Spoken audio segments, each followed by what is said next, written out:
ক্যারে হিল্লা ডালা না। সাউথের খুব ফেমাস একজন ডিরেক্টর লোকেশ কানাকরাজ, যে খুব পপুলার তার কাজের ধরন, গল্প বাছাই আর প্রেজেন্টেশনের জন্য। কাইথি, বিক্রম, লিও এসব তার ইউনিভার্সের একটা অংশ, যেগুলোর কাহিনী একে অপরের সঙ্গে কানেক্ট হবে বলে আমরা সবাই জানি বা ধারণা আছে। সেই ডিরেক্টরের নতুন একটা মুভি বের হয়েছে কুলি, যেখানে খুব বুদ্ধিমত্তার সঙ্গে সে কান্নাডা, মালয়ালম, হিন্দি, তামিল প্রায় সব ইন্ডাস্ট্রি থেকে অ্যাক্টর নিয়েছে, তাও আবার ভালো মানের সব অ্যাক্টরদের। সব অ্যাক্টররাই অসাধারণ কাজ করেছে, বিশেষ করে সুবিন শাহির। মুভির ব্যাপারে আসলে তেমন কিছু বলার নেই, রজনীকান্ত স্যার রয়েছে মানে মুভি হিট। তার তো আন্দাজই আলাদা, সুপারস্টারদের সুপারস্টার। বয়স বাড়লেও যে বাঘ হয়ে থাকে তিনি তার প্রমাণ। মুভির সব থেকে বড় যে ব্যাপারটা আমার কাছে ভালো লেগেছে সেটা হলো প্রেম ভালোবাসার কোনো বালাই নেই এখানে, জাস্ট মেন কাহিনীর দিকে ফোকাস দেওয়া হয়েছে। লম্বা রান টাইমের মুভি, একটু পেঁচানো, তাই আপনাকে মনোযোগ দিতে হবে, তা না হলে বুঝতে পারবেন না। আমি ট্রাই করছি যেন আপনারা কাহিনীটা সহজেই বুঝতে পারেন। ড্রামার সঙ্গে মাঝে মাঝে বেশ কিছু টুইস্ট রয়েছে যেগুলো আপনার ভালো লাগতে পারে। এছাড়া আজে বাজে কোনো হট কিসিং বা ভালগার সিন নেই, সেদিক থেকে সবাই মিলে দেখতে পারবেন, কোনো সমস্যা নেই। বাট যেহেতু মারামারি একটু ব্রুটালিটি রয়েছে, সো বাচ্চাদের সেগুলো দেখা থেকে ইগনোর করে। মুভির মূল কাহিনী শুরু করবো, তবে তার আগে আপনারা একটু হাতের কাজ সেরে নিন। চ্যানেল সাবস্ক্রাইব না করে থাকলে করে দিন, এত ভাও কিসের আপনাদের। হ্যাঁ, ভিডিও ডিসক্রিপশনে আমার ফেসবুক আইডির লিঙ্ক রয়েছে, সেখানে একটু গিয়ে ফলো দিয়ে আসেন। গোপন ব্যাপার এটা আপনার সঙ্গে নাকি? কথা বলছিলাম 2025-এ মুক্তি পাওয়া অ্যাকশন থ্রিলার তামিল মুভি নাম কুলি এর ব্যাপারে। মুভির সিন শুরু হয় বিশাখাপট্টনমের কিংপিন লজিস্টিক পোর্টে। পেছনে একটা ভয়েস আমাদের বলছে এই পোর্ট সরকারের থেকে 90 বছরের জন্য লিজ নিয়েছে সাইমন তার কোম্পানির নামে। এখানে বিভিন্ন ক্যাটাগরিতে প্রায় 14,000 লোক কাজ করে। কি কাজ? সব দামি দামি জিনিসের 2 নাম্বার জিনিস ইম্পোর্ট এক্সপোর্ট, যার মাঝে সব থেকে বেশি লাভজনক বা দামি হলো ঘড়ি। এখানে কাজ করতে আসা সব লোকদের প্রথমে মেডিকেল টেস্ট নেওয়া হয়, কারণ জিগাইলে তারা বলে সেফটির জন্য। কোনায় কোনায় তাদের লোক সেট করা আছে যারা সব সময় সবার উপর নজর রাখছে, কেউ কোনো কিছু একটু অনিয়মের বাইরে গিয়ে করতে পারবে না। এই সব তথ্য দিচ্ছিল এই ভাই সাহেব এদের। কাকু বলে এসব আমরা জানি, আমাদের এক কনস্টেবলকে 8 বছর আগে পাঠিয়েছিলাম ওখানে। প্রথম 1 মাস ভালোই খবর দিল, তারপর গায়েব হয়ে গেছে। যদি ওই একবারে ফিরে আসতে পারে, ওর ব্যাপারে জানতে পারলে আমাদের জানাবি। তার মানে এরা পুলিশ, আর এই পুলিশের খবরি যে ওই পোর্টে কাজ করে।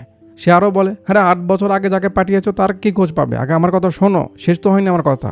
ওখানে যত লোক আছে সবার বস হলো দয়ালান, যাকে সবাই দয়া বলে ডাকে। এন্ট্রি হয় মুভির সব থেকে ইন্টারেস্টিং ক্যারেক্টার সুবিন শাহির, অর্থাৎ দয়ার। নাহাম দয়া হলে কি হবে, দয়া মায়া মনে একটুও নেই। সাইমনের পরেই সে সবকিছু সামলায়, রাস্তায় যত বাধা আসুক সে দেখে নেয়। সাইমন মাঝে মাঝে পোর্টে আসে, তার ছেলে আর্জুন বাবার কাজে ইন্টারেস্টেড না, তাই নিজের জোরে কাস্টম অফিসার হয়েছে। কিন্তু বাপ তো সরকারি কোনো প্রবলেম হলে সে সাহায্য করে, বা বিজনেসে তার একটা আলাদা অবদান আছে। কেউ গাদ্দারির চিন্তা করার সঙ্গে সঙ্গে দয়া খবর পেয়ে যায়, আর তার হাত থেকে কেউ বেঁচে ফিরতে পারেনি। যতদিন সে ওখানে আছে কোনো ইনফরমারের বেঁচে ফিরে আসা কঠিন। আমি জানি আমার কি হবে, বাট গরিবের টাকার কাছে জানের কি মূল্য। স্যার এই পর্যন্ত তথ্য আমার কাছে আছে, আমি চলে গেলাম বলে সে চলে যায়। পরের দিন আর্জুন এসে দয়াকে কানে কানে কি যেন বলে, সে এসে সবাইকে জমা করে লেবার নাম্বার বলতে থাকে যাতে ওই লোকটাই বের হয়ে আসে। মানে সে যে পুলিশের লোক, খবর আর্জুন আগে পেয়েছে, সে তাকে জানালো। এখন গাদ্দারের শাস্তি কি হবে তা তো আন্দাজ করতে পারছেন। ওই সঙ্গে দয়া আরও একটা অ্যানাউন্স করে যে এইখানে গত 8 বছর ধরে এক গাদ্দার পুলিশের কুত্তা লুকিয়ে আছে। সে তো ইচ্ছে করে বের হবে না, যে ধরিয়ে দিতে পারবে তাকে দেওয়া হবে 2 কোটি। তার মানে দয়ার পাওয়ার মোটামুটি বুঝতে পারছেন তো নাকি? মুভির টাইটেল ওঠে, আর তারপর সিন শুরু হয় চেন্নাই দেভা মেনশনে। 3টা ছেলে আসে মেনশনে উঠতে, তাদের নিয়ম কানুন বুঝে দিচ্ছে মেনশনের কেয়ারটেকার মুরব্বী। এরা রুমে যেতে যেতে রিসেপশনে একটা পুরনো ফোন দেখতে পায়, ধরতেই দারু রেগে যায়, এই ফোন আর কখনো ধরবি না, চল যা এখান থেকে। তো এই যে মেনশন, এখানে হরেক রকমের মানুষ ভাড়া থাকে। এখানকার সব থেকে বড় সুবিধা মেনশনের মালিক খুব ভালো, কম টাকায় ভালো পরিবেশ, সবকিছু নিয়ম মোতাবেক চলে। তো এই মালিকটাকে আর কেউ না, আমাদের পছন্দের মানুষ সুপারস্টার রজনীকান্ত স্যার, অর্থাৎ দেবরাজ, সবাই যাকে দেবা বলে চেনে। মেনশনের আজ অ্যানিভার্সারি, তাই সবাই একটু মজা করতে বসের কাছে যায়। বস মজার হুকুম দেয়, সেও মেতে ওঠে। তো হিরোর এন্ট্রির সিন গানা বাজানা না হলে হয়, তাই একটু গান বাজানা হচ্ছে, গান চলছে। মাঝে একটা লোক আসে, দ্বারা খবর দিলে দেবা তার সঙ্গে অফিসে বসে। লোকটা বলে, ভাই রাজশেখর আর নেই। কি করে হলো? লোকটা বলে, হার্ট অ্যাটাক ছিল, সবাই তো তাই বলছে। সকালবেলা দেবা চলে আসে বিশাখাপট্টনমে রাজশেখরের ফিউনারেল। এখানে এন্ট্রি হয় মুভির অন্যতম আরেক ক্যারেক্টার শ্রুতি হাসান, অর্থাৎ প্রীতির। দেবা দেখছিল বলে প্রীতি এসে তাকে নিষেধ করে, বের হয়ে যেতে বলে। সবার সামনে দেবা কিছু বলে না, বের হয়ে মন খারাপ করে বসে থাকে। যে মারা গেছে সে দেবার সব থেকে জিগরি আপনজন, কাছের বন্ধু ছিল। প্রীতি বাবার দিকে চেয়ে থাকে, আর মনে পড়ে তাদের সময় কিভাবে পার হয়েছে। এনাকে তো চেনেন নাকি? সত্যরাজ, খুব ভালো মানের একজন অভিনেতা। প্রীতির আরও 2টা বোন আছে। বাপ মারা গেল মানে উপর থেকে ছায়া চলে গেল, কান্নাকাটি করছে। দেবা পিছু ছাড়েনি। বড় মানুষদের এটাই তো একটা বড় ব্যাপার যে তারা খুব সহজে তাদের ফিলিংস প্রকাশ করে না। শেষ কাজ হয়ে যায়। দেবা এখানে বসেছিল, একটা লোক এসে কাঁদতে কাঁদতে বলতে থাকে যে নিজে পড়াতো, আজ তাকে পড়ানো হলো। কি হলো এটা, কেমনে হলো? ইনি মিস্টার রবি। কে কি করে পরে জানতে পারবেন। দেবা শেখর কাকু যেখানে কাজ করতো সেখানে যায় তার ব্যাপারে একটু খোঁজ নিতে। তারা বলে সে অনেক আগেই তাদের কোম্পানি থেকে রিজাইন দিয়েছে। মাঝে মাঝে ক্যামেরা রবিকে দেখাচ্ছে। পরের দিন দেবার লোক পোস্টমর্টেম রিপোর্ট এনে বলে, ভাই যেটা পাবলিকালি দেখাচ্ছে সেটা ভুল, এটা দেখো। মানে তার বন্ধু এমনি এমনি মরেনি, তাকে মারা হয়েছে, কিন্তু এমন ভাবে যেন সবাই মনে করে এটা ন্যাচারাল ডেথ ছিল। দেয়া যে মানুষগুলোকে সাইজ করে তার কাছে উপর থেকে ফোন আসে যে এভাবে বডি এখানে সেখানে না ফেলে আগের মতো সাইজ করার অর্ডার দেয়। কথাটা মাথায় রাখেন, আগের মতো। পরের দিন দেবা প্রীতির সঙ্গে দেখা করে তাকে অরিজিনাল পোস্টমর্টেমের রিপোর্ট দেখায় যে তার বাপকে মারা হয়েছে, তাদেরও টার্গেট করতে পারে, তাই সে তাদের পিছে থাকতে চায়। কিন্তু প্রীতি দেবার কথা শুনতে চায় না। সে বলে, বদলা নিলে আমরা কি আমার বাপকে ফিরে পাবো? আমার কিছু লাগবে না, আপনি চলে যান, আপনাকে দেখতে চাই না। দেবা প্রথমে একটু চেয়ে থাকে, তারপরে হেসে ওঠে, যে হাসির পুরো ফ্যান আমরা। বলে, তোর বাপকে তুই ভুলে যেতে পারিস, কিন্তু ভুলে যাস না তোর বাপ হওয়ার আগেও আমার বন্ধু ছিল, আমি কাউকে ছাড়ছি না। বলে রাতের বেলা বারে আসে যেখানে ওই সেই রবি পানিতে ডুবে আছে, বয়সের সঙ্গে নামটা একদমই যায়নি। যাক, তাকে জিজ্ঞেস করছে শেখর কি কাজ করতো, কিভাবে মারা গেল বা সে কি জানে। প্রথমে সে বলতে চায় না। দেবা একটু বোঝালে সে তাকে নিয়ে একটা ফার্মে আসে। মানে এই লোকটা শেখর কাকুর সঙ্গে কাজ করেছে বা সঙ্গে থাকতো। মুরব্বী বলে শেখর তার মেয়েদের নিয়ে খুব চিন্তিত ছিল, তাদের ভালোভাবে পড়াশোনা করাতে, ভালো ভবিষ্যৎ বানিয়ে দিতে অনেক টাকার দরকার ছিল, যা চাকরি দিয়ে সম্ভব ছিল না। এজন্য সে জব ছেড়ে দিয়ে রিসার্চ করতে লাগে, এমন কিছু ইনভেন্ট করতে চায় যেটা সরকারকে দিয়ে বড় একটা অ্যামাউন্ট নিতে পারবে বা নাম কামাতে পারবে। দিন রাত এক করে খাটতে লাগে, কিছু জিনিসের প্রয়োজন পড়ে যেগুলো ইললিগালি ইম্পোর্ট করে আনায়। তারপর অবশেষে একটা ইলেকট্রিক চেয়ার বানায়, যেখানে কোনো জানোয়ার বা প্রাণীকে রেখে লাইন দিলে সে কয়েক সেকেন্ডের মাঝে পুড়ে ছাই হয়ে যাবে, যেটা পরিবেশ বান্ধব ও স্বল্প ব্যয়ে জন্তু জানোয়ারকে ছাইয়ে পরিণত করতে পারবে। মানে যে প্রাণীগুলো মারা যায় তাদের তো ফেলে দিলে গন্ধ বের হয়, বা এখন যেভাবে পোড়ানো হয় সেটা তো পরিবেশ বান্ধব না। তার আবিষ্কার ভালো ছিল, কিন্তু অফিসার ভুল ধরে, যদি এটা ভুল মানুষের হাতে পড়ে তাহলে কি হবে। জাস্ট এটা কারণ দেখিয়ে তার ওই মেশিনের লাইসেন্স বাতিল করে দেয়, সঙ্গে সেটাও জব্দ করে নেয়। শেখর খুব ভেঙে পড়ে, কি করবে বুঝতে পারছিল না। ঠিক তখন তার লাইফে আসে সাইমন। এন্ট্রি হয় মুভির অন্যতম ক্যারেক্টার, হ্যান্ডসাম ম্যান, নাগার্জুনা বস, অর্থাৎ সাইমন জেভিয়ার। রবি কাকু বলছে সাইমন ছোটবেলা থেকে বিজনেস করে, কিন্তু হুট করে তার বিজনেস বেড়ে ওঠা, পুরো বোট ভাড়া নিয়ে বিজনেস চালানো সবার মনে একটা খটকা ঢোকায় যে সে কি এমন করে, কি করে জানতে পিছু নাই, কিন্তু কেউ জানতে পারে না। টাকা, নাম, শহরতের সঙ্গে সঙ্গে সে অনেক শত্রুও কামায়। তারা তাকে সবসময় মারার চেষ্টা করে, কিন্তু উল্টো সাইমন তাদের মেরে দেয়। সেই সময় থেকেই কিন্তু সাইমনের সঙ্গে ছিল দয়া। দেখতে পাচ্ছেন সাইমনের জন্য সে কতগুলো মার খেলো, একবারে তাকে জান দিয়ে বাঁচালো। এমনি এমনি কি সে পুরো পোর্ট দেখাশোনা করে? এমনি সে সাইমনের এক তো কাছে। তো সাইমনকে মারতে আসা কমসে কম 20 জন মানুষকে সাইমন সাইজ করে দেয়, কিন্তু তাদের বডি কি করবে এটা নিয়ে পুলিশ আর মিডিয়ার কিছু লোক তার পিছে পড়ে যায়। এতগুলো বডি ডিসপোজ করা তো একটু কঠিন। তখন তার ছেলে আর্জুন, যে কাস্টম অফিসার ছিল, সে তাকে বুদ্ধি দেয় যে একটা লোক তার সাহায্য নিয়ে বাইরে থেকে কিছু সামান এনেছে, যেগুলো দিয়ে সে ইলেকট্রিক চেয়ার বানাবে বলেছিল। তার সঙ্গে আমার কথা হয়েছিল, এটা এতটা কাজের যে কোনো মানুষকে চেয়ারে বসে লাইন দিলে তুরির মাঝে একেবারে ছাই পরিণত হবে। আর্জুনের কথা শুনে সাইমন রাজশেখরকে উঠিয়ে আনে, কাজের অফার দেয়। শেখর কাকু বারণ করে যে আমি এটা বানিয়েছি জীবজন্তু মারা গেলে তাদের উপর ব্যবহার করার জন্য, কোনো মানুষকে জ্বালাতে নয়। সে না করলো আর এরা এটা শুনবে, এমনটা কি আর হয়? সাইমন প্রীতির বাকি 2 বোনকে আগে উঠিয়ে নিয়েছিল, তাদের জীবন রক্ষার্থে কাকু রাজি হয়। প্রথম টেস্ট ফেল হয়, বাট পরের টেস্ট কাজে আসে, আর সাইমন খুব খুশি হয়ে কাকুকে তার হয়ে কাজ করতে বলে। বিনিময়ে হাত ভর্তি টাকা সে পাবে। নিরুপায় হয়ে শেখর কাকু কাজের জন্য রাজি হয়। সে সময় দয়া হালকা করে শেখর কাকু ও প্রীতিকে দেখতে পেয়েছিল। এরপর থেকে শেখর এই কাজে লেগে যায়, আর মন না চাইতেও ইচ্ছের বিরুদ্ধে গিয়ে এসব করতে হয়। এই তার সেই শব্দে কাটানো লাইফের হিসেব। সব শুনে দেবার মাথায় কিছু ভাবনা এসেছে, সেম ভাবনা দয়ার মাথাও এসেছে। শেখরের সঙ্গে সে কাউকে দেখেছিল, সেই সময় সেখানে তার যে লোকেরা ছিল ডেকে বল, শেখরের সঙ্গে তো একটা মেয়েও ছিল না? ভাই, তার মানে ও ওর বাপের থেকে কিছু তো শিখেছে, চল যা ধরে নিয়ে আয় ওকে। দেবার মাথাতেও এটা এসেছে যে প্রীতিও যেহেতু তার বাপের সঙ্গে সবসময় ছিল, সেও তো এই কাজ করতে পারবে, তার মানে ওরা প্রীতির পিছে পড়বে। দয়ার লোক চলে আসে একটা হোস্টেলে, যেখানে প্রীতি তার বোনদের নিয়ে থাকে। এরা সরাসরি ভিতরে ঢুকে প্রীতিকে বের হয়ে আসতে বলে, কিন্তু প্রীতি আসছে না, কারণ সে বুঝতে পেরেছে ঝামেলা হবে। নয়তো দেবা ফোন করে বলেছে। যখন তারা চিল্লাপাল্লা করছিল, প্রীতি বাইরে আসে। জায়েদ খান কিছু করবে তার আগে দেবা চলে আসে, আর হাসি ঠাট্টা করতে করতে খেলানো শুরু করে। মানে হোস্টেলের মেয়েরা যেন ভয় না পায় আর কি। মেরে মুড়ে দেবা তাকে ধরে, বল কেন এসেছিস? সে বলে তাকে নিয়ে যেতে বলেছে কে? দয়া। দেবা প্রীতিকে নিয়ে তার সঙ্গে দয়ার কাছে চলে আসে। এখানে দেবা তাকে বলে সে শেখরের লোক, শেখরের সঙ্গে একসময় কাজ করতো, তারা এই কাজ করবে কারণ টাকার দরকার। প্রীতি তো এসব করবে না, আর দয়া দেবাকে এত সহজে বিশ্বাস করবে এটাও তো হয় না। তার লোকদের সব খুলে চেক করতে বলে এরা পুলিশের লোক কিনা। এরা তো জানে না কার কাছে যাচ্ছে, গায়ে হাত দিবে, দেবা তাদের ধরে ফেলে। কাজের দরকার, টাকার দরকার, তাই এসেছি। কাজ লাগলে বল, নয়তো উল্টো পাল্টা কিছু করিস না, বলিস না, সাইজ করে দেব। দয়া এদের এবার সিরিয়াসলি নাই, দুজনকে নিয়ে আসে ল্যাবে। বলে তার সামনে একটা বড় জ্বালাতে সে দেখতে চায় তারা সত্যিই পারে কিনা। দেবা তো এসব কিছু জানে না, সবাইকে বাইরে পাঠিয়ে প্রীতিকে বলে, তুমি তো এর আগে কাজ করেছো না, একটু ট্রাই করে দেখো, তোমাকে পারতেই হবে, এটা আমাদের জন্য জরুরি। প্রীতি বলে সে এখানে অনেক বেশি আসেনি, এসব ডিজিটাল করা হয়েছে, সে জানে না। দেবা তার লোকদের র্যাবের কাছে পাঠিয়েছে, সে মদ খাওয়া নিয়ে ব্যস্ত, সে কিছু বলতে পারছে না। শেষে প্রীতি মাথার উপর অনেক চাপ দিয়ে অনেক ট্রাই করে ফাইনালি কাজটা হয়ে যায়। দয়া এদের বিশ্বাস করে আর তারপর থেকে এদের কাজ দিতে শুরু করে। আর এই কাজের বিনিময়ে অনেকগুলো করে টাকাও পায়। এই জন্য প্রীতির আরো সমস্যাও নেই, কারণ তার তো টাকার দরকার। এখন প্রীতি ইচ্ছে করে কাজের মাঝে ঢুকে যায়। রোজ তাদের কাজ হলো পোর্টে গিয়ে বডি এনে সেটা আবার এভাবে জ্বালিয়ে দেওয়া। এভাবেই চলছে। চলতে চলতে দেবা মাঝে দুই একজনের কাছে শেখারের ব্যাপারে জিগায় যে তারা তাকে দেখেছে কিনা। এক মুরব্বী বলে সে তাকে দেখেছে, খুব শান্ত, কারোর সঙ্গে কথা বলতো না, আসতো, কাজ করতো, চলে যেত। কাজের ফাঁকে ফাঁকে দেবা সবকিছু নোটিস করতে থাকে আর মার্ক করে নেয় যাকে যাকে সন্দেহ হয়। দিন যাচ্ছিল এইভাবেই। একদিন একজনকে পড়াতে গিয়ে দেবা তাকে চিনতে পারে, মানে 2 দিন আগেই সে তার সঙ্গে কথা বলেছিল। সে বলেছিল এখানে নামে কসমেটিক্স বা ব্র্যান্ডের সব জিনিসের 2 নম্বরের জিনিস আসা যাওয়া হয়, কিন্তু এমনটা বাস্তবে না, এর পিছিয়ে অন্য কিছুই চলে যা আমরা বুঝতে পারি না। ওই যে ফিতা লাগানো দেখছেন, রেস্ট্রিক্টেড এরিয়া, ওখানে শুধু সাইমন আর তার কিছু লোকের যাওয়ার অনুমতি আছে। এসব তার থেকে সেদিন শুনেছিল, আজ সে মৃত।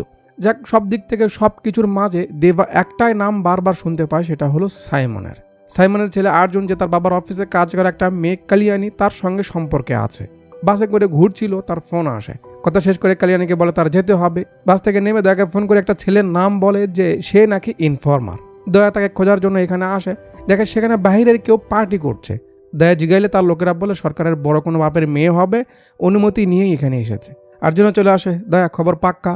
দয়ার ধ্যান লাল পরীর দিকে। যেই সে এমন করে তাকে দেখে দয়া বলে ওঠে, আরে লাল মরিচ, মনিকা পার্টি করতে এসেছে, নাচা গানা হবে না তো? এখানেই সেই গান হয়, মনিকা।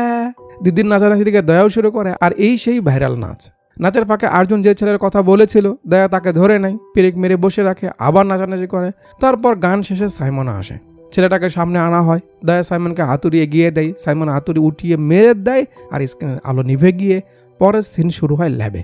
প্রীতি দেবার ভাগের টাকা তাকে দেয়, কাজ দুজনেই করেছি, তুমি তোমার টাকা নাও। দেবা বলে, প্রীতি আমরা এখানে টাকা কামাতে নয়, ওদের ব্যাপারে খোঁজ নিতে এসেছি। তোমার বাবাকে কে মেরেছে, এখানে হচ্ছে কি, এসব জানতে এসেছি। সুযোগ পেলে আমরা কেটে পড়বো, রেডি থেকো। আর আমার টাকা তুমি রাখো, হোস্টেলের মেয়েদের কাজে লাগবে। প্রীতি ব্যাগের ভিতরে কি যেন খুঁজতেছে আর বলতেছে, অনেক খুঁজে এটা পেয়েছি, আপনাকে দিব ভেবেছিলাম কিন্তু সুযোগ হয়নি।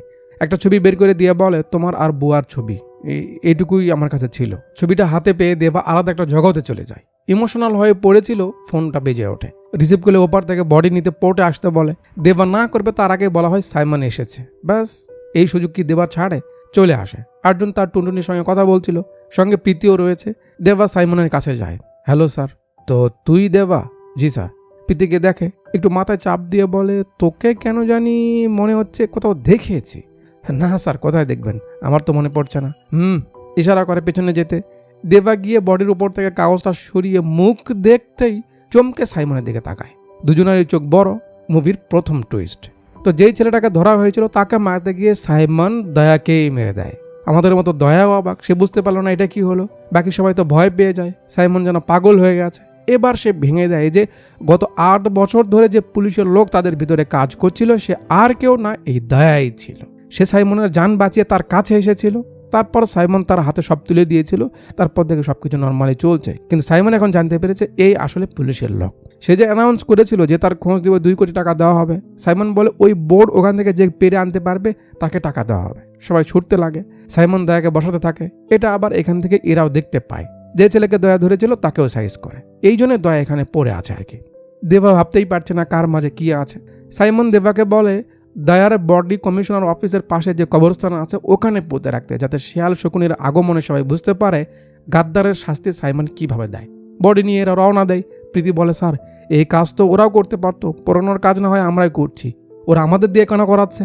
দেবা বলে, নিশ্চয়ই এর পেছনে সাইমনের কোনো চাল আছে। আমি এটা করব কারণ সাইমন কে, কি করে আমি জানতে চাই, ওর কাছে যেতে চাই।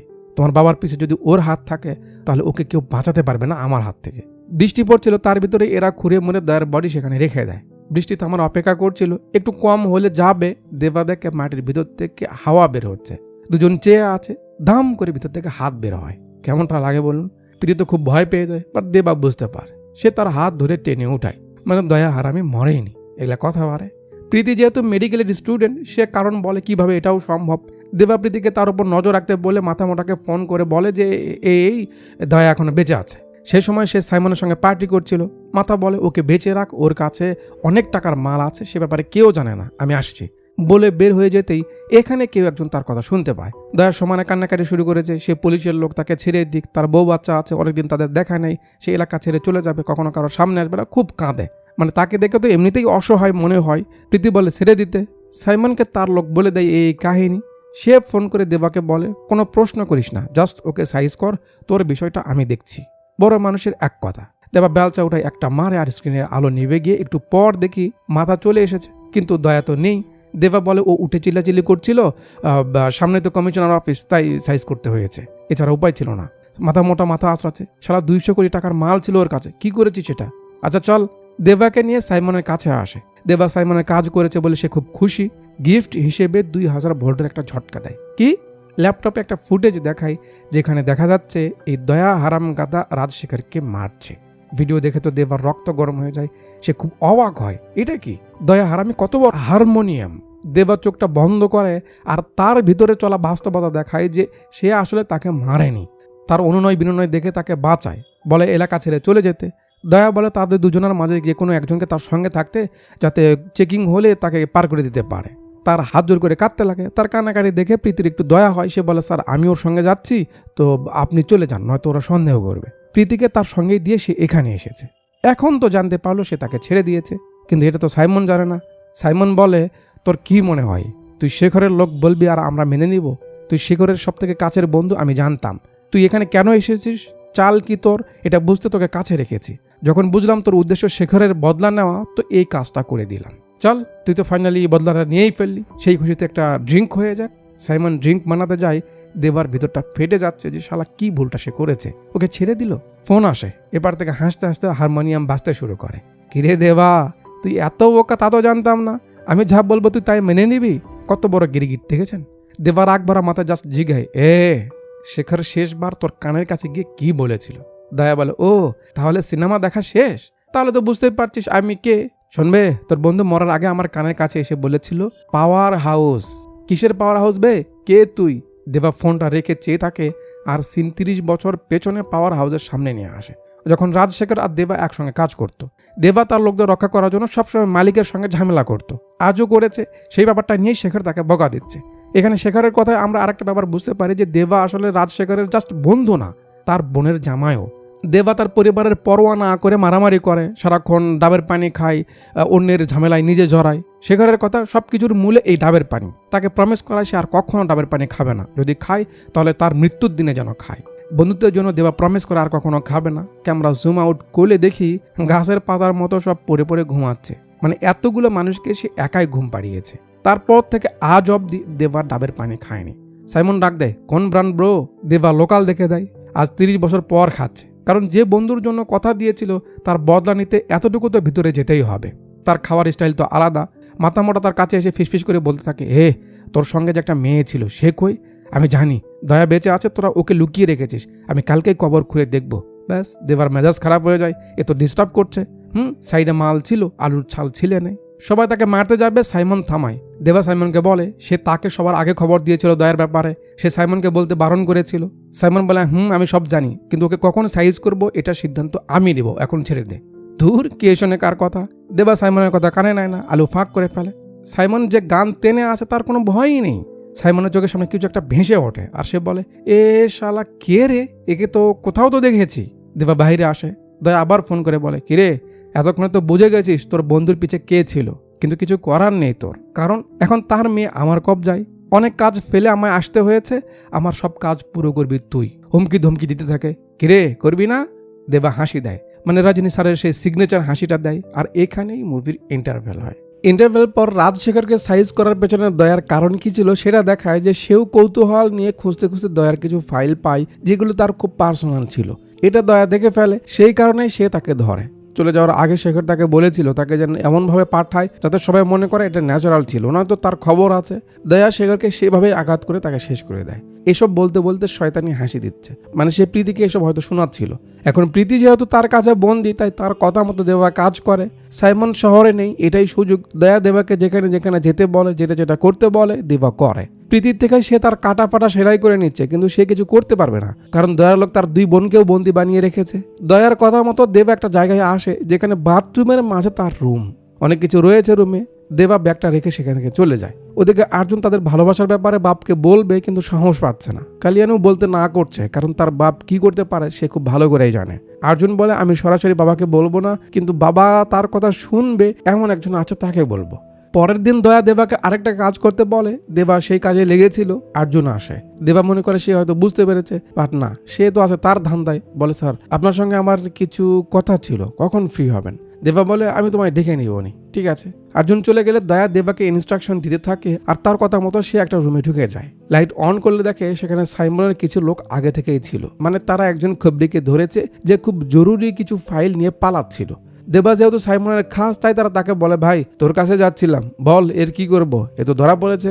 দেবা বলে, নিয়ে চল, জিন্দা ভস্য করে দিব। বলে সবাইকে বের করে নেয়। গাড়িতে উঠে এখন সবাই ল্যাবের দিকে যাবে। চুলের দোকানদার বলে, এ খারা, আমরা ওখানে আছি, দেবা কি করে জানলো? এ দেবা, তুই রুমের পাসপোর্ট কই পেলি? তুই ওখানে কেন গেছিলি? দেবা কি বলবে? তার চুপ থাকা দেখে এ বুঝে যায় কোনো ঝামেলা আছে। তার লোকদের ইশারা করে, তারা হাতুর বাটাল নিয়ে মাঠে নামে। বাট ভাই তো আর তাদের মতো না, সে সুপার হিরো, সাইজ করে দেয়। সবাইকে বসানো হলে যাকে ধরেছিল তার বাদন খুলে জিগায় ঘটনা কি, সে কি নিয়ে পালাচ্ছিল, এসব ডকুমেন্ট কি।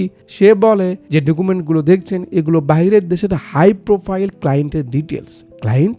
জি, আপনি যতটা সহজ বা নর্মাল দেখছেন এখানে এমন কিছু না। এখানে উপরে চলে একটা, ভিতরে আর একটা। কাজের কথা বলে ওয়ার্কারদের নিয়ে আসা হয়, টেস্টের নামে তাদের পুরো মেডিকেল ডিটেলস নেওয়া হয়। তারপর যাদের যাদের হার্ট ম্যাচ করে এইসব ক্লায়েন্টদের কারোর সঙ্গে তাদের আলাদা করে রাখা হয়। হাই লেভেলের সুবিধা দিয়ে, ভালো খাবার দাবার দিয়ে তাদের রাখা হয়। তারা ভাবতেও পারে না তাদের সঙ্গে কি হতে চলেছে। এর মাঝে হার্ট ট্রান্সফার করে নেওয়া হয়। ট্রাফিকিং এর বড় একটা আস্থানা এটাই, কিন্তু সাইমন ছাড়া এটা আর কেউ জানে না। আমার কাজ ছিল এই ডকুমেন্ট নিয়ে আমার বসকে দেওয়া, কিন্তু ওরা ধরে ফেলে। সেই ফর্মগুলোর মাঝে দেবা প্রীতির ছবিও দেখতে পায়, কারণ তাকেও টেস্ট করা হয়েছিল, সেও একজন সোর্স। সব শুনে তো দেবার মাথা খারাপ হয়ে যায়, এ কি বলছে, সব কি চলছে এখানে? সাইমনের উপর ভরসা করে কাজ করতে আসা কুলিদের সে এভাবে ধোকা দিচ্ছে। ডকুমেন্টগুলো দেবা নিয়ে নেয়। রাতে দেবার একটা লোক দয়ার ব্যাপারে খবর দেয়। সে 2016 ব্যাচের কনস্টেবল ট্রেনিং নেওয়া বাটুক। ইচ্ছে করে সবার সামনে তার হাইট ওয়েট নিয়ে ভুল ধরা হয়। তারপর তাকে আন্ডার কভার এজেন্ট বানিয়ে এখানে পাঠানো হয়। ওর পুরো ডিটেলস ফাইলে দিলাম, তুমি দেখে নিও বলে সে চলে যায়। দেবা ফাইল নিয়ে তার মনে চলে যায়। পরের দিন দেবার কিছু লোক খুঁজতে খুঁজতে বাটলারে পেয়ে যায়। দেবা বলে, কিছু করতে হবে না, জাস্ট ফলো কর তোরা ওকে। দুপুরে দয়া দেবাকে ফোন করে বলে তাকে আর একটা কাজ করতে হবে। কি? রাত অব্দি পোর্টে থেকে যখন আর্জুন বাড়ি যেতে চাইবে নামিয়ে দেওয়ার কথা বলে তাকে সঙ্গে নিতে হবে। তারপর কি করতে হবে সে পরে জানাবে। ওকে, তার কথা মতো রাত অব্দি অপেক্ষা করে। আর্জুন বাসায় যাবে, দেবা ডেকে নেয়। কি যেন তুমি বলতে চাইছিলে? আর্জুন তার সঙ্গে গাড়িতে ওঠে। সাইমন বাইরের দেশে গেছে মিটিং করতে। মাঝে দেবার কাছে কল আসে দয়ার, বলে ওকে বাড়ি না নিয়ে গিয়ে উপরে পাঠিয়ে দিতে হবে। দেবা রেগে যায়, কি বলছিস? পুরো দলের মাঝে এই একটা ছেলেই ভালো, আমি এটা পারবো না। তাই কি আর হয়? কায়দা তো তার হাতে, উপায় নেই। দেবার রাস্তা পাল্টে নাই। আর্জুন জিজ্ঞাসা, স্যার কি করছেন? আমাদের তো সোজা যেতে হবে। দেবার কথা নেই। আর্জুন বুঝতে পারে সামথিং রং। সাইমনের কাছে কল আসে, সে ইগনোর করে, কারণ মিটিং করছে। একটু পর দেবা এখানে এসে গাড়ি থামায়। আর্জুন একটু ভয় পাচ্ছে। দেবা বাটুল তাক করে তার দিকে, আরো ভয় পেয়ে যায়। সাইমনের কাছে আবার কল আসে। এবার সে ধরে সাইডে যায়, আর এপার থেকে একজন বলে, ভাই আর্জুন দেবার সঙ্গে, আমার সন্দেহ লাগছে। মানে সে আর্জুনকে ফলো করছিল।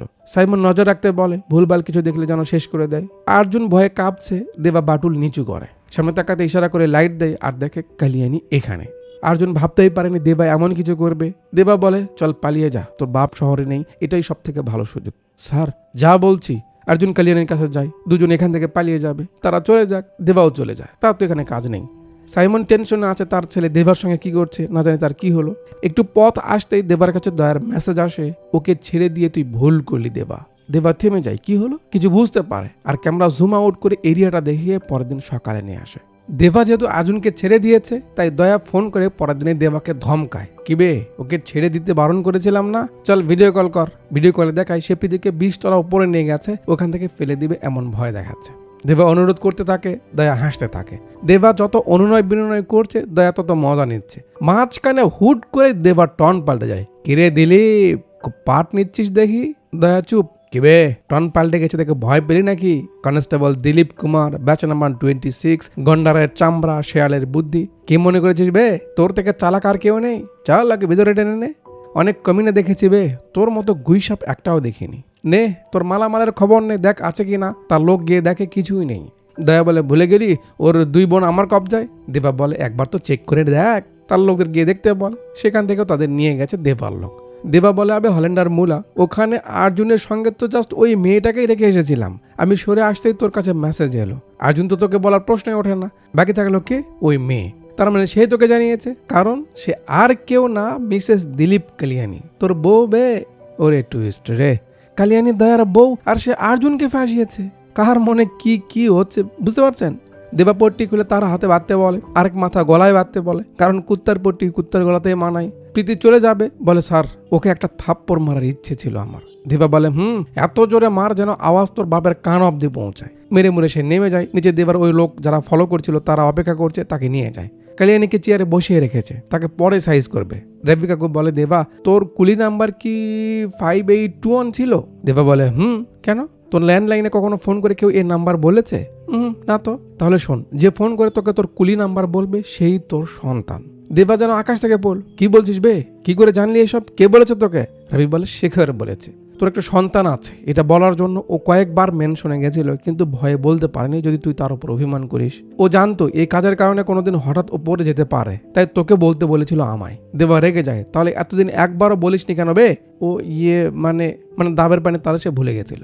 দেবা ফোন করে দারুকে বলে কখনো ফোন এসেছিল কিনা? সে বলে না তো ভাই, তুই ফোনের পাশে থাক, নড়বি না, আমি আসছি। অর্জুনকে বলে বেটা অল্পের জন্য বেঁচে গেছিস, এমন মেয়েকে ভরসা করবি না, বলে সে চলে যায়। প্রীতি তার বন্ধুর সঙ্গে কথা বলে, তারা ঠিক আছে। অর্জুন কালিয়ানির কাছে গেলে সে কান্না শুরু করে যে দয়া তার বাবা মাকে বন্দি বানিয়ে তাকে জোর করে এসব করাতে বাধ্য করেছে। সে তাকে সত্যিই ভালোবাসে। মানে একটা মেয়ে যেভাবে নিজেকে অসহায় বানিয়ে একটা ছেলেকে ফাঁসাতে পারে তেমনটাই করে। অর্জুন তো তাকে ভালোবাসে, তাকে কি আর মারতে পারবে? দেবার 12 না মেনে সে কাল নাগিনীকে খুলে দেয়। নাগিনী আরেকটু অভিনয় করে তাকে জড়িয়ে ধরে। এত কান্নাকাটি দেখে অর্জুনের মায়া হয়। ভালো মনে অর্জুন যেই তার উপর আবার ভরসা করবে, নাগিনী পল্টি নাই। কেবে যা বলবো তাই মেনে নিবি বলে চটকানা দেয়। চোখে বালু দিয়ে কন্টেনারের দরজা দিয়ে মারতে থাকে। সব থেকে ফানি ব্যাপার কি লাগে জানেন? রবি কাকু তো পানিতে ডুবেছিল, তাকে মারা ঠিক আছে, কিন্তু অর্জুন না দেবার যে 2টা লোক ছিল তারাও তার সঙ্গে পেরে ওঠে না। মহিলা চাঁদখান তাদেরকে খুব ব্রুটালি উপরে পাঠায় দেয়। চিন্তা করছেন? তারপর দয়াকে ফোন করে প্রীতিকে ধরতে বলে, কারণ সে হাত থেকে বের হয়ে গেলে তাদের জিনিসপত্র পাওয়া যাবে না। সে তার কাজে লেগে পড়ে। ক্যামেরা কালিয়ানিকে ফলো করে তাদের মাঝের কিছু কনফিউশন দূর করে যে সাইমন যখন দয়াকে আদর করছিল সে রাগে ফুল ছিল, তখন থেকে সে বদলে নেওয়ার জন্য চেষ্টা করছিল। অর্জুনকে ফলো করতে আসা ছেলেটাকে সেই ফাটিয়ে দেয়। দিলীপ আর কালিয়ানির পরিচয় হয় ট্রেনিং এর সময়। তাদের দুজনকে আন্ডার কভার মিশনের জন্য বাছাই করা হয়। সাইমনের কাছে যেতে হবে জেনে কালিয়ানি দয়ার সঙ্গে প্ল্যান করে যে তারা সরকারের জন্য নয় তাদের জন্য কাজ করবে। একজন ধরা পড়লে আরেকজন তাকে বাঁচাবে। এইভাবে তারা এতদিন ধরে প্ল্যান করে আসছে। সাইমন বিদেশ থেকে ফেরে তার যে লোক অর্জুনকে ফলো করছিল তাকে এমন অবস্থায় পাওয়া গেছে। সাইমন বলে আগে আমার ছেলের খোঁজ নে, পরে সব দেখছি। দেবা মেন শুনে যাচ্ছে, দয়া প্রীতিকে খুঁজে বেড়াচ্ছে। এরা এখানে একটু দাঁড়িয়ে খাবার টাবার খাচ্ছিল। একটু পর দয়া সেখানেই চলে আসে। তাকে দেখে এরা গাড়ি ভাগায়, দয়া পিছু নেয়। ওর ভাঙ্গা বাইক এই গাড়ির সঙ্গে যাচ্ছে। এগুলা কথা। আরে গাড়ি দিয়ে একটা চাপা দে তাহলে তো হয় না। তারা সোজা যাচ্ছে, দয়া তাদের গাড়িতে উঠে মারা শুরু করে, আর গাড়ি গিয়ে মাঝের লেনের সঙ্গে বেঁধে যায়। দয়া বাইরে পড়ে যায়, সবাই ব্যথা পেয়েছে, কিন্তু দয়া সবার আগে ওঠে, সবাইকে পেড়াতে থাকে। যেহেতু তার এক হাত গলার সঙ্গে বাঁধা, তাই ঠিক মতো মারতে পারছে না, কিন্তু এরা 3 জন মিলেও তার সঙ্গে পারছে না। একজন প্রীতিকে নিয়ে পালায়, দয়াকে ছাড়বে, সে পিছু নেই। ওদিকে দেবা মেনশনে পৌঁছাতেই তার লোক বলে ভাই 10-12 জন লোক এসেছে, সন্দেহ হচ্ছে তারা বাহিরের। দেবা বলে ঠিক আছে আমি দেখছি বলে এদের কাছে আসে। দেবার সন্দেহ এরাই তার মেয়ে হবে বা এদের মাঝে কেউ হবে। এরা তো দৌড়ের উপর আছেই। দেবা খুব নরম করে তাদের সঙ্গে কথা বলতে, তোমরা তো শেখরেরই মেয়ে না? তোমরা 3 বোনই শেখরের মেয়ে? মানে সে একটু ইশারাতে বোঝাতে যাচ্ছে যে কেউ তার মেয়ে কিনা। বাট এরা কি করে জানবে? নিজের সন্তানের কথা ভেবে তার চেহারার মাঝে আলাদা একটা অনুভূতি দেখা যাচ্ছে। কি বলেন? ওদিকে এরা স্টেশনে পৌঁছে যায়। দেবার লোক এসে কানে কি যেন বলে। দেবা বলে ঠিক আছে তাহলে তোমরা আরাম করো, প্রীতি এই এলো বলে। প্রীতিকে নিয়ে মুরব্বী ট্রেনে উঠে পড়ে। পেছনে জিনের বাদশাহ আছেই। দেবা এদের গেট বাইরে থেকে লাগিয়ে দেয়। তাকে আদর করতে আসা লোকেরা সামনে আসে। দেবা তাদের খাদ্যের যত্ন শুরু করে দেয়। দয়া এদের পেছে পড়ে আছে, তার সঙ্গে কেউ পাচ্ছে না। বগির ভিতরে দিয়ে যেতে যেতে শেষে এখানে এসে আটকে যায়। দেবার যে লোকজন ছিল দয়াকে থামানোর চেষ্টা করে, কিন্তু তারা তার সঙ্গে পারে না। এখন তো এরা আটকে গেছে, সামনে যেতে পারছে না। এখানে প্রীতির মনে পড়ে তার বাবার কথা। সে তাকে একবার বলেছিল, বেটি যদি আমি না থাকি আর তোর বাঁচা মরার প্রশ্ন আসে বা এমন মনে হয় যে আমাকে তোর প্রয়োজন, তখন একটা নাম্বার বলে, এখানে কল করে 20 নাম্বার 8521 বলবি, তোর কাজ হয়ে যাবে। প্রীতি জিজ্ঞেস করে কে কি কেন। কাকু কিছু বলেনি সে সময়। এখন প্রীতির সামনে সেই সময় এসেছে, সে কাকুর থেকে ফোন নেয়। দয়া সামনে আসবে, একজন মহিলা তাকে থামায়। মেয়েটার পিছিয়ে পড়ে আছিস কেন? সে তাকে হ্যান্ডেল করুক। প্রীতি ফোন লাগায়, রিং হয়। দেবার সেই পুরনো ল্যান্ড ফোনটা বাজছে। দারা খবর দেয়, ভাই ফোন এসেছে। দেবার মনে শক্তি এসে যায়, নিশ্চয় তার সন্তান ফোন করেছে। সবাইকে সাইজ মাইজ করে দৌড় দেয়। দয়া লোকজনকে ধাক্কা মাক্কা পাক্কা দিয়ে প্রীতিকে ধরতে আসছে। লোকাল লোকজন তাকে থামানোর চেষ্টা করছে। দেবা এসে ফোন ধরে। প্রীতি বলে ওঠে, আপনার কি কুড়ি নাম্বার এত? আমি প্রীতি বলছি, আমার বাবা বিপদে পড়লে এই নাম্বারে ফোন দিতে বলেছিল, আমি খুব বিপদে আছি। অমুক ট্রেনে স্টেশনের নাম বলবে। দেবাকে মারতে গিয়ে চোটটা লাগে দেয়ালে, যাতে ফোনের ওয়্যার কেটে যায়। কেমনটা লাগবে?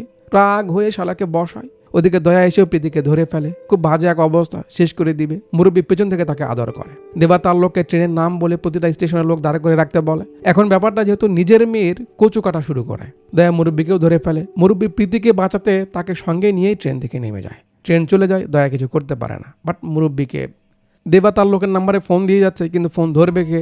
দয়ার কাছে ফোন আসে কালিয়ানির, বলে সে মিস করেছে। কালিয়ানির বলে, আচ্ছা ওকে ছাড়, আমি দেখছি, তুই অমুক স্টেশনে যা, পার্কিং লটে কার আছে, মালটা ওখানে আছে, কি করতে হবে জানিসই তো। দয়া জিগাই, বুঝছি, কিন্তু তুই কই? কালিয়ানি বলে, আমি কি এমনি তোকে লাইভ লোকেশন শেয়ার করতে বলেছিলাম? আমি ওকে দেখে নিচ্ছি, তুই যা। মানে হারামগাদি এখানেই আছে। সাইমন রেডি হচ্ছিল, তার কাছে ফোন আসে, স্যার টিভি কনসাইনমেন্ট রেডি হয়ে গেছে, আপনি একবার এসে চেক করলে আমরা ডিসপ্যাচ করে দিব। আর স্যার দাহা বের হয়ে পড়েছে, খুব তাড়াতাড়ি পৌঁছে যাবে। আমি আসছি। দয়া স্টেশনে এসে সেই গাড়িটা খুঁজতেছে যেটার কথা কালিয়ানি বলেছিল। সাইমন একটা সেমিনারের মতো রুমে আসে, যেখানে অনেকগুলো মনিটর রাখা আছে। অপারেটর বলে, স্যার আপনার ফোন দিন, আমি কানেক্ট করে দিই। দয়া সেই গাড়ি পেয়ে যায়, সামন থেকে এটা খুলে নিয়ে ভিতরে যায়। সাইমনের ফোনে ভিডিও কল আসে। অপারেটর স্ক্রিনে কানেক্ট করে দেয়, রিসিভ করে দেখে দয়া ভিডিও কলে। তাকে দেখে তো সাইমন অবাক, কারণ সে জানে দয়াকে দেবা সাইজ করেছে। দয়া হারমোনিয়াম কি করে দেখুন। সে সাইমনকে বলে, স্যার আমি পুলিশের লোক ছিলাম, কিন্তু 1 বছর অবধি, তারপর আপনার হয়ে কাজ করেছি। আপনার টিমে যতগুলো পুলিশের লোক ধরা পড়েছে সবার বস ছিল দেবা। দেবা সবাইকে কন্ট্রোল করত। দেবা এসে আমাকে ভয় দেখায়, আমার বউ তার কবজায় স্যার, ও যে কোনো সময় যে কোনো কিছু করতে পারে।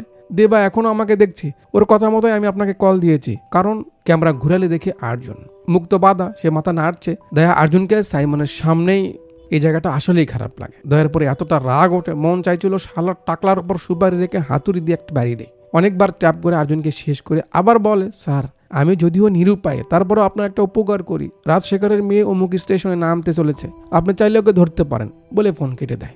মাঝে সাইমন একটা কথাও বলেনি। ফোনটা কাটার সঙ্গে সঙ্গে সে এত জোরে চিল্লায় ওঠে, কারণ তার একমাত্র ছেলে ছিল।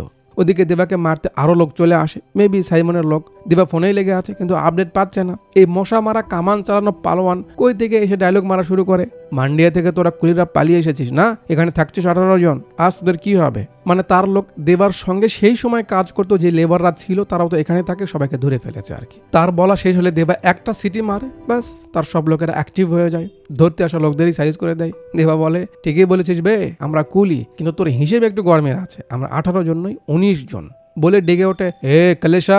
সব ভেঙে চুরে সামনে আসে মুভির অন্যতম ক্যামিও ক্যারেক্টার, কান্নাডার সুপারস্টার উপেন্দ্রা, অর্থাৎ কালেশা। দেবার সঙ্গে যে কুলিরা ছিল তারা সবাই খুব ডেঞ্জারাস, বাট এখানে ভদ্রভাবেই ছিল। আর যেহেতু উপায় নেই, মাঠে নেমে পড়ে। প্রীতি সামনের স্টেশনে নেমে যায়। বাইরে এসে একজনের থেকে ফোন চেয়ে নেয়, হয়তো দেবাকে ফোন করবে। কালিয়ানি সামনে আসে, দিদি। দেবা স্যার আমাকে পাঠিয়েছে আপনাকে নিতে। কোথায়? তার মেনশনে, সে ওখানে আছে, চলুন। কত ভদ্র মেয়ে। প্রীতি বোধহয় তাকে ভরসা করে তার সঙ্গে গাড়িতে ওঠে, ট্যাক্সি মনে করে গাড়িতে ওঠে। ভাইয়া অমুক জায়গায় চলুন। সামন থেকে বলে ওঠে, তোদের জায়গা আগেই ফিক্সড করা হয়েছে, বলে দরজাটা লক করে দেয়। এবার কই যাবি নাগিনি? সে তাদের মারতে তার লুকানো হাতিয়ার বের করবে, তারা দা বের করে সামনে ধরে নে। গাড়ি ছেড়ে দিলে আমরা দেখি দেবার লোকরা সেটা দেখে আবার দেবাকে জানালো। দেবা গাড়ির পিছু নিতে বলে। এখানে এখনো চলছে হাডুডু খেলা। একটু পর দ্বারা দেবাকে বলে তারা হারবারে ঢুকে গেছে। দেবা কালেশাকে লোকজন নিয়ে আসতে বলে সে বাইক নিয়ে চলে যায়। সাইমন আসে, চোখে মুখে রাগের টক বগানে। কালিয়ানির ফেস দেখুন, যেন কাঁচা মরিচটাও গাছ থেকে উঠাতে জানে না। সাইমন বাঁধন খুলে দিলে সে যে একটা রিয়াকশন দেয়, মনে হয় তার কমল হাতে সে কখনো গোবরও নাড়েনি। দয়াকে ফোন করতে বলে, স্যার চল ফোন কর। দয়া কুত্তার পট্টি খুলে ফেলে। কালিয়ানি ফোন দিয়ে কান্না শুরু করে। সাইমন ভিডিও কলে আসে। কালিয়ানি ঢং করছে, দয়া ভাই তাকে বলুন না, আমি কিছু জানি না স্যার, আমার কোনো দোষ নেই, প্লিজ স্যার। সাইমন কি আর গাধা? বলে, দয়ার সঙ্গে তোর কি সম্পর্ক? কোনো সম্পর্ক নেই স্যার, ও আমার বাবা মাকে আটকে নিয়ে এসব করতে বলে। ওপার থেকে দয়াও ঢং করছে, স্যার ও কিছু জানে না, প্লিজ ওকে ছেড়ে দিন, আমি দেবার কথা এসব করেছি স্যার, প্লিজ। সাইমন হাসতে শুরু করে, মনে করেছে এরা তাকে আবার বোকা বানাবে। কালিয়ানি কান্না করতে করতে সাইমনের পা ধরার বাহানায় নিচু হয়ে তার হাতিয়ার বের করে মারতে যাবে। সাইমন ধরে ফেলে। প্রীতি মনে করে সাইমন শেষ, কিন্তু না, সে তো কাঁচা খেলোয়াড় না। সাইমন বলে, আমার 5,000 কোটি টাকার সম্পদ, মালিক ছিল একমাত্র ছেলে, সেই সব সম্পদের লোভ না করে নিজের জোরে এসব থেকে দূরে থাকতে আলাদা জব খুঁজে নিয়েছিল। আমার সেই নাদান ছেলেটাকে তুই ফাঁসিয়ে আমার সবকিছু শেষ করে দিয়েছিস। তোরা ভুলে গেছিস আমি ওর বাপ। বলে তার হাত ঘুরিয়ে মালটা গলা বরাবর করে দেয়। দয়া ছেড়ে দিতে বলছে, সাইমন খ্যাঁচ করে গলার ভিতরে ঢুকে দেয়। যা আরাম গাদি। চেয়ারটা ধরে সাইমন চটকা দেয় যাতে সেই নদীর ভিতরে গিয়ে পড়ে। তবে আমার মনে হলো কম কষ্ট দেওয়া হলো, আর একটু কঠোর শাস্তি দেওয়া উচিত ছিল। কি বলেন? সাইমন দয়াকে বলে, যতদূর পারিস পালিয়ে যা, আমার হাতে পড়লে তোর চামড়া খুলে নিব। প্রীতি ভয় পাচ্ছে, এবার তো তার পালা। সাইমন তাকে ধরে, দেবা তোর কে হয়? প্রীতি বলে, স্যার। স্যার আসছে, খারা। একটু পর দেবা চলে আসে। এখন তো সে জানে প্রীতি তার মেয়ে, এই জন্য তাকে দেখে তার ভিতরে অন্যরকম কিছু একটা হচ্ছে। মেয়ে বলে একটু জড়িয়ে ধরতো, কিন্তু উপায় তো নেই। সাইমন বলে, আমি তোকে ভরসা করেছিলাম, যদি তুই দয়াকে সেদিন ছেড়ে না দিতি তাহলে আজকে আমার ছেলে বেঁচে থাকতো। দেবা বলে, আমি তোর ছেলে। আমি জানি, কিন্তু কারণ তো তুই ছিলে না। চোখের সামনে নিজের সন্তানের কিছু হলে কেমন লাগে তোকে বোঝাতে চেয়েছি, কিন্তু তোর কেউ নেই। দেবা ভাবছে যাক, সে তাহলে প্রীতির ব্যাপারে এখনো জানেনি। সাইমন প্রীতিকে ভেতরে নিয়ে যেতে বলে, কারণ সেও একটা সোর্স, তার হার্ট ক্লায়েন্টকে দেওয়া যাবে। ওকে টোকে অন রেখে প্রীতিকে রেডি রাখতে বলে। সে অর্ডার দেওয়ার সঙ্গে সঙ্গে সে যেন কাজ শুরু করে। নিয়ে যাওয়া হচ্ছে। দেবা চেয়ে আছে, নিশ্চয়ই কোনো প্ল্যান বানাচ্ছে। সাইমন জানতে চায় সে কে। বন্ধুর মেয়ের জন্য তো সে এত রিস্ক নিবে না, তাহলে সে কেন তার পেছনে পড়ে আছে, কাহিনী কি জানতে চায়। দেবা তার কাহিনী শুরু করে যে, আমি একজন অনাথ, বাবা মা, কুল কিনারা কিছুই নেই। আমার মতো আরো 60 জন লেবারকে কুলি হিসেবে কাজে নিয়ে যায় এক কোম্পানি। প্রায় 35 বছর আগের কথা। যখন আমরা ওখানে পৌঁছলাম, আমাদের খেয়াল রাখার মতো কেউ ছিল না রাজশেখর ছাড়া। সে আমাদের মানুষ মনে করে মানুষের মতো ব্যবহার করত। আস্তে আস্তে ওর সঙ্গে আমার এতটা বন্ধুত্ব হয়ে যায় যে ওর বোনকে আমার সঙ্গে বিয়ে দিয়ে দেয়। যে অনাথের কোনো পরিচয় ছিল না, তাকে একটা নতুন পরিবার উপহার দেয় রাজশেখর। যে সেটের উপর ভরসা করে আমরা গেছিলাম, তার কথা মতো সব কাজ করতাম, তাকে কখনো অবিশ্বাস করিনি। সে একদিন আমাদের বাইরের দেশে পাঠায়। আমাদের কাজ জাস্ট বোঝা উঠানো, ভিতরে কি ছিল কখনো ধারণা ছিল না, সন্দেহও করিনি, কারণ সেটকে ভরসা করতাম। একদিন ওই দেশের পুলিশ রেড করে, তখন আমরা জানতে পারি কার্টুনের ভিতরে ঘামাচি পাউডার ছিল। মানে বুঝতে পেরেছেন তো? পুলিশ ধরার সঙ্গে সঙ্গে সেটের রূপ বের হয়ে আসে। সে হাত ঝেড়ে নেয়, আমাদের ব্যাপারে অস্বীকার করে। ওই দেশে এসব অপরাধের শাস্তি সারা জীবন জেলে বসে কাটাতে হবে। কয়েক মাস পার হলে সেখানকার কিছু অফিসার বুদ্ধি দেয়, আমাদের 400 কুলির মাঝে 100 জন যদি নিজের গায়ে দোষ নেয় তাহলে বাকিদের বাঁচানো যেতে পারে। আমরা খুব ভেবে সেই 100 জনকে বাছাই করি যাদের বিয়ে শাদী হয়নি, যার মাঝে 60 জন ছিল আমার কাছের লোক। প্ল্যান ছিল বাকিদের অন্য দেশে রোহিঙ্গা হিসেবে পাঠিয়ে দেবে। আমার কাছে অপশন ছিল দেশে ফেরার, পরিবার সঙ্গে থাকার। কিন্তু যে লোকগুলো আমার উপর ভরসা করে গেছিল তাদের ফেলে আমি কি করে আসতে পারি? কুলি ভাইদের জন্য আমি আমার পরিবার ছেড়ে দিই, বন্ধুকে ছেড়ে দিই। আমরা জানি আমাদের অন্য দেশে পাঠানো হবে, কিন্তু পরে বুঝতে পারি এমন কিছু না। তাদের প্ল্যান আমাদের সমুদ্রের মাঝে নিয়ে কেটে ফেলা, কারণ আমরা তাদের বিজনেসের বাস্তবতাটা ধরে ফেলেছিলাম। বাট কাহিনী উল্টে যায়। কুলিদের সঙ্গে মিলে আমাদের সাইজ করতে আসা লোকদেরই আমরা সাইজ করে দিই। যে মালিকের উপর এতটা ভরসা করেছিলাম, সে যখন এমন প্ল্যান করেছিল তাকে ছেড়ে দিই কি করে? লিডার হিসেবে আমি তাকে সাইজ করি। সেই মালিকের নাম ছিল জেভিয়ার, মানে তোর বাপ। আর তাকে মারা সেই লোকটা ছিল দেবরাজ, দেবা মানে আমি। সাইমনের চোখ বড় হয়ে যায়। ঝটকা আরো বাকি আছে। দেবা অকেটকে বন্ধ করে বলে, আমার ব্যাপারে সব খোঁজ নিয়েছিস তাই না? যে প্রীতিকে ধরে এনেছিস ও রাজশেখরের নাবে, ও আমার মেয়ে। বারবার বলতেছিলি না আমাকে কোথাও যেন দেখেছিস, কোথাও যেন দেখেছিস। কি বে, দাড়ি পেকে গেছে বলে চিনতে পারছিস না নাকি? এবার সাইমনের মনে পড়ে তার বাপকে মারা সেই দেবরাজ এই দেবা। চিল্লায় ওঠে, অ্যাটাক! দেবা কি বসে থাকবে? শুরু হয় তাদের মাঝে হাতাহাতি। দেবা সাইমনের হাত দিয়ে তার লোকদের সাইজ করায়। যেহেতু দুজনেই লিড ক্যারেক্টার, একটু তো মার হিরোকেও খেতে হবে। এভাবে হাতাহাতি চলতে চলতে একসময় দেবা সাইমনকে বসায়। মাঝে দেবার লোকজন চলে আসে। দেবা বলে, আমি তো আমার বন্ধুর প্রতিশোধ নিতে এসেছিলাম। তোর কাজ বাজ দেখে বুঝলাম তুই তো তোর বাপের থেকে বড় কমিনা হয়ে গেছিস। তোকে ছেড়ে দিলে ক্ষতি আরো বাড়বে। সাইমন বলে, কি করবি কর, কিন্তু মনে রাখিস আমার বদলা নিতেও কেউ আসবে। আসতে দে, দেখে নিবনি বলে চটকানা দেয়। একটা বক্স করলে ঘড়ি ওঠায়। এদিকে আমরা দেখি অনেকগুলো গাড়ি পোর্টে এলো। সাইমনের হাতে অকেটকে লাগে। সে খুব খুশি, এখন তার মেয়েকে কিভাবে বাঁচাবে। তার লোককে অর্ডার দেয়, কিন্তু ততক্ষণে কালে সব পৌঁছে গেছে। সে নিয়ে বলে, তোর খেল খতম। তারপর কি বস? দেবা বলে, নষ্ট করে দে। দেবা একটু পর চটকা দিলে আমরা দেখি ঘড়ির চেন বানিয়ে সাইমনকে ধরলো। সেই চেন দিয়েই চাপ দেয়, সাইমনের খেল খতম। বের হয়ে যেতে যেতে সবকিছু নষ্ট করে দেয়। এখান থেকে চলে যাবে। ওই যে অনেকগুলো গাড়ি এলো, তারা এদের ধরে নেয়। লোক বেশি কিছু করার নেই, মুখোশ পরে উঠিয়ে নিয়ে যায়। সকালবেলা মুখোশ খুলে দিলে দেবা দেখে খালি মাঠ, আশপাশে অনেক লোক, তাদের সব লোকজন আছে। কিছু বুঝে ওঠার আগেই উপরে দেখে দুইটা মাল আসতেছে। একটু পর ল্যান্ড করে। একটা থেকে অনেকগুলো কুকুর বের হয়, আর একটা থেকে হুইল চেয়ারে বসা মুরব্বী। কুকুর হাতের লোকটারা আস্তে আস্তে পা থেকে দেখানো শুরু করে, মানে এন্ট্রি সিন, একটু তো বিল্ড আপ থাকতে হবে। হাত বাড়িয়ে দিলে দুইটা বাটুল তার হাতে দেওয়া হয়। আর এখানে ফেস দেখিয়ে এন্ট্রি করায় মুভির সব থেকে ইন্টারেস্টিং ক্যারেক্টার আমির খান বস, অর্থাৎ দাহার। নাম শুনেছেন না একবার? ও হ্যাঁ, এখানে কিন্তু একটা কফিনও দেখা গেল, মাথায় রাখেন। দাহা তাদের সিন্ডিকেটের যে শত্রুরা ছিল তাদের ঘুম পাড়ায়। তারপর বাপকে বলে, বাবা শত্রুদের তো মারলাম, এখন গাদ্দারদের কি করব? তার বাপ কিন্তু আর কেউ না, মহেশ মাঞ্জরেকর অর্থাৎ কাক্কার। বলে, স্যার কলম করে দে। দাহা একটা মাল নিয়ে চলে যায় দেবার কাছে। সবার আগে তাকে সাইজ করতে হাত চালায়, এরা ভয়ে চমকে ওঠে, বাট না, থেমে গেছে। দেবা এক চিমটি ভয়ও পায়নি। তাই দাহা অবাক হয়ে চেয়ে তাকে কিরে, এ একটুও ভয় পেল না। তখনই তার মাথায় কিছু একটা আসে, যেটা দেখাতে সিন পিছনে এনে দেখায় যে যখন বিদেশ থেকে বের করে এনে সবাইকে মারতে চলেছিল সমুদ্রের মাঝখানে সাইমনের বাপ, সে সময় দেবা আর কালিশা মিলে সবাইকে সাইজ করে দেয়। দেবা জেভিয়ার মানে সাইমনের বাপকে সাইজ করে, কারণ সেই ছিল মূল কালপ্রিট। দেবা জেভিয়ারকে টানতে টানতে সবার সামনে নিয়ে আসে, যেখানে জেভিয়ারের পরিবার মানে সাইমনও ছিল। জেভিয়ারের পার্টনার ছিল কাক্কার, তার ছেলে এই দাহা।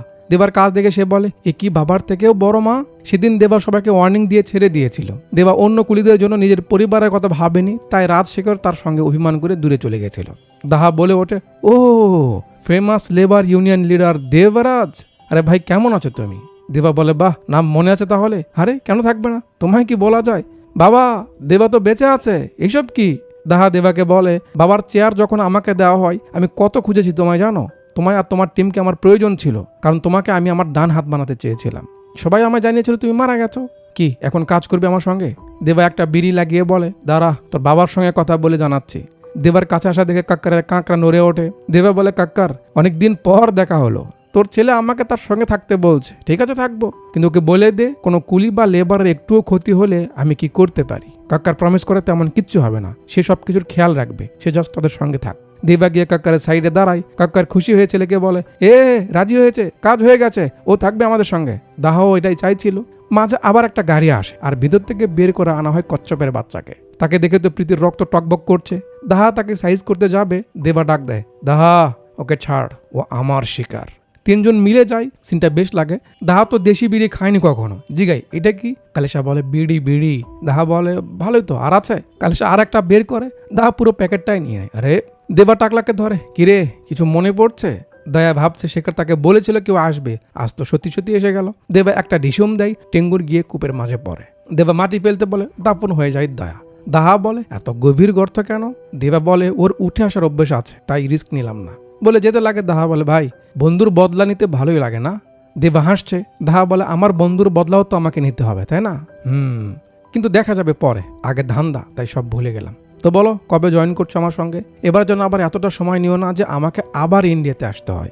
দেবা হাসি আর বলে, যে কোনো সময়, কিন্তু কথা একটাই, আমার কুলিদের যেন এমন কোনো প্রবলেম না হয় যে তার সমাধান করতে আমাকে মেক্সিকোতে যেতে হচ্ছে। বলে দুজনে হেসে ওঠে, মানে কেউ কম না। তাদের হাসি ফোকাস করে স্ক্রিনের আলো নিভে যায়, আর পরের সিন শুরু হয় এয়ারপোর্টে। দেবা প্রীতি সহ তার বোনদের দেশের বাইরে পাঠাচ্ছে যাতে তারা সেফ থাকতে পারে। প্রীতি দেবাকে জিজ্ঞাসা, স্যার আপনার কুলিদের মাঝে এত নাম্বার কার ছিল? দেবা ইচ্ছে করে মিথ্যে বলে সে জানে না। প্রীতি বলে, বাবা আমাদের বুঝিয়েছিল আপনি দায়িত্ব জ্ঞানহীন, নেশা আর মারামারির কারণে পরিবার ছেড়ে দিয়েছেন, আপনার চিন্তায় তার বোন মারা গেছে, এই অভিমানে সে কখনো আপনার কাছে যায়নি, এই জন্য আমিও আপনাকে সহ্য করতে পারিনি, বাট আজ আমরা বুঝতে পারলাম আপনি কেন পরিবার ছেড়েছিলেন। দেবা বলে, কোনো সমস্যা নেই বেটি, যদি কোনো প্রবলেম হয় জাস্ট কল মি, হাজির হয়ে যাব। মাথায় হাত বুলিয়ে বিদায় দেয়। যেতে যেতে দুজনেই ফিরে ফিরে তাকায়, হয়তো মনে টান লাগছে, বাট কিছু করার নেই, কেউ বুঝতে পারছে না। ক্যামেরা দেবাকে ফলো করে আর মনের মাঝে অনেকগুলো প্রশ্ন রেখে, মুভির আরো পার্ট বা অন্য মুভির সঙ্গে কানেক্ট হওয়ার ক্লু রেখে মুভিটা এখানেই শেষ করে দেয়। তো ব্যাপারটা হলো, ভালো কাজ করা, ভালো কাজের সঙ্গে থাকা, ভালো চিন্তা মনে সব সময় রাখা, এগুলো একটা ভালো মানুষের অভ্যেস। তাও আবার এমন অভ্যেস যে তারা চাইলেও ছাড়তে পারবে না। যখন আপনার মনে হবে ভালো কাজ, সেটা যেটাই হোক না কেন, আপনার তার ভিতরে থাকতে ইচ্ছে করছে। ভালো কিছু না করলে আপনার হাত পা শুলশুলাচ্ছে, নিজের ভালো মন্দ চিন্তা না করে অন্যের কথা ভাবছেন, বুঝে নিন আপনি শান্তির বাসিন্দা হয়ে গেছেন। আপনার মন এখন শান্তিতে থাকবে, আপনার গায়েও এখন ভালো মানুষের ট্যাগ লাগানো যাবে। কিন্তু আফসোস, এমন মানুষ হয়ে উঠতে জীবন চলে যায়। দ্বিতীয় যে ব্যাপারটা হলো, ভালো কাজ পরিষ্কার প্লেট হলে খারাপ কাজ প্লেটের কোণে লেগে থাকা ময়লা থাকা অবস্থায় যেমন আপনার খেতে রুচি হবে না, তেমন ময়লার ইফেক্টে আপনার প্লেটটা নষ্ট হওয়ার সম্ভাবনাও থাকে। সেভাবেই পরিবারের কেউ যদি হারাম কামাই করে কোটিপতি হয়, অন্যায় করে জুলুম করে ভালো সাজে, তাহলে তার পুরো পরিবার যদি সারাক্ষণ ভালো কাজ করে বেড়ায়, লাভ হয়তো হবে, বাট ক্ষতিও অবশ্যই হবে। আর্জুন ভালো ছিল, কিন্তু তার লাইফটা শেষ হলো কেন? তার বাবার সঙ্গে কানেক্ট থাকার কারণে। So be careful. আরেকটা ব্যাপার হলো, ভরসা, বিশ্বাস, আস্থা, ভক্তি আপন বানাতে, কাছে টানাতে কখনো ফেস দেখে সিদ্ধান্ত নেবেন না। যে মানুষগুলো বাইরে থেকে দেখতে যতই ইনোসেন্ট মনে হয়, তারা ভিতর থেকে বেশি শয়তানের খাড়া ঝিলবে হয়। আবার বাস্তবতার কথা ভাবলে মনে হয়, সারা চলবেও কিভাবে দুনিয়াতে? 8 বছর সঙ্গে থেকেও যাকে চেনা যায় না, 15-20 বছর সংসার করেও একে অপরকে চেনা যায় না, সেখানে কিভাবে কাউকে ভরসা করা যায়? কিভাবে চলবো আমরা? অন্তত ধোকা দিতে আসা মানুষদের চিনতে পারার মতো কোনো ব্যাপার যদি আল্লাহ আমাদের ভিতরে দিত, মনে হয় কেউ কখনো প্রতারিত হতো না। মানুষ কতটা পরিবর্তন হয়েছে, অভিনয় করতে করতে জীবন চলে যাচ্ছে, তারপরেও অভিনয় ছাড়ছে না। ভালো সেজে অসহায় ফেস নিয়ে মায়া জন্মিয়ে ধোকা দেওয়া এতটা বড় হয়ে গেছে যে এখন আমরা সত্যিকারের অসহায়কে চিনতে পারছি না, সত্যিকারের ভালোবাসাকে বুঝতে পারছি না। সবকিছু নাটক মনে হচ্ছে। আগে মনে হতো আমি কাউকে ধোকা দেইনি, তার মানে কেউ আমাকে ধোকা দিবে না। বাট এখন তেমন না। আপনি ধোকা দেন বা না দেন, খাবেন অবশ্যই। পাইকারি দরে সবাই খাচ্ছে, প্রতারিত হচ্ছে। যে দিচ্ছে তার যে বিচার হবে না, সে খাচ্ছে না, এমনটাও না। যাই হোক, সাবধানে থাকেন। মানুষ হয়ে গেছে জন্তু জানোয়ার, কথা মাথায় রাখেন। ভিডিওর কোন ব্যাপারটা আপনার সব থেকে বেশি ভালো লেগেছে কমেন্ট বক্সে জানাবেন। ভিডিও ডিসক্রিপশনে আমার ফেসবুক আইডির লিঙ্ক রয়েছে, সেখানে গিয়ে একটু ফলো দিয়ে আসেন। এতক্ষণ পর্যন্ত আমার সঙ্গে থাকার জন্য আপনাদের সবাইকে অনেক অনেক ধন্যবাদ।